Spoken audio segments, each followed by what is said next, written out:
Treneris, sakykit, rungtynių pradžia labai nesėkmingai į rungtynės įsiliejo patyrę žaidėjai. Sakykit, ar čia pritrūko motyvacijos, ar tiesiog jūs nesugebėjot nuteikti psichologiškai? Aš prisijėmu kaltę 100%, kad nemokėjau nuteikti kovai, bet manau tai lėmė ir tas, kad mūsų patyrę žaidėjai nebuvo pasiruošę, o tokiam amžiui reikia būti labai atsigausi po sunkių praeitų rungtynių. Jos buvo ne tik fiziškai sunkios, bet ir psichologiškai. Ir kaip parodė šitos rungtynės, mūsų žaidėjai tai nemokėjo pilnai atsigauti.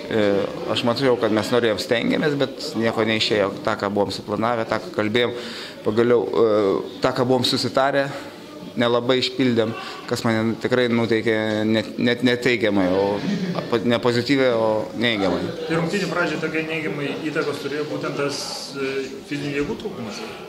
Aš dabar linkęs sakyti, bet tų fizinių jėgų trūkumas ir lemia tai, kad yra motyvacija, pasiruošimas rungtynėm. Aš ir žaidėjams sakau, turi būti pasiruošimas ne tik tais fizinis, bet ir psichologinis. Pirmiausia, smegenys turi suprasti, kur mes čia atvažiavom, kad yra didelis krūvis ir smegenys turi duoti impulsą žaidėjų raumenim, kad jie dirbtų taip, kaip reikia.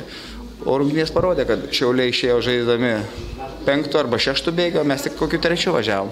Nu, vat visose tose dvikovose mes visur ir pralaimėdavom. Ką kalbėti su vyrais per ilgą pertrauką? Skirtumas buvo jau didžiulis ir turbūt nelabai buvo vilčių kažką pakeisti, bet antroje pusėje komanda žaidė gerokai sėkmingiau. Aišku, nereikia pamiršti Šiaulių atsipalaidavimą, kad sakiau Tomais. Aš žaidėjim Rūbinei pasakiau, kad mes negalim, mes turim parodyti vyrišką charakterį.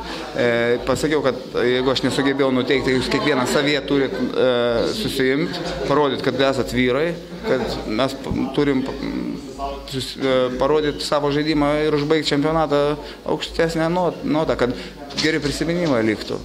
Nu, manau, kad tie, kurie išėjo šiek tiek, kiek jiem leido jėgos stengiasi, tai mane šiek tiek įkvėpė. Aš galiu labai pykti už antrą pusę, bet aplamai varžybos nebuvo labai gražios.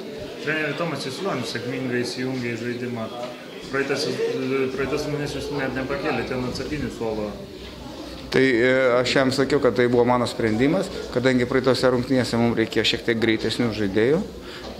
Tomo yra dar problema ta, kad šiek tiek lėtas, nespėdavo su greitais žaidėjais. Užtada jis nežaidė praeitas rungtynės. O kaip parodė šios rungtynės, jisai buvo šviežesnis negu kiti, kadangi nežaidė. Ir jis tikrai gerai išėjo. Ir mes jau paskutiniu metu neturėjom problemų su jo individualiu žaidimu po krepšiu puolime.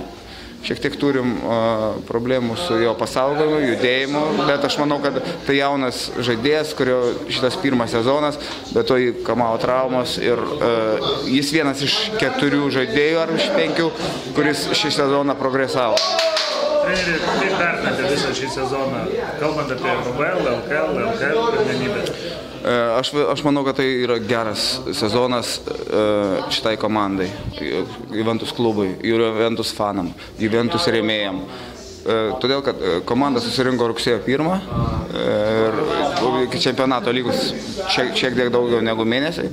Ir tas pasiruošimo laikotarpis nebuvo labai ilgas. Plius dar rugpjūčio vidury dar nebuvo žinoma, ar žaisim mes Lietuvos krepšinio lygoje. Surinkti žaidėjai, įdėtas triūsas darbas davė rezultatų. Aš jau minėjau kai kuriuose, kad 4 vietą, nors mūsų sponsoriai valdyba buvo nutarę, kad mes turim papulti 8, mes visi žaidėjai, manau, širdyse visi galvojam, kad būtų gerai papulti 4 vietą. O dėl 4 vietos, kadangi čempionatas pas mus yra įdomus, dėl 4 vietos kovėsi 10 komandų.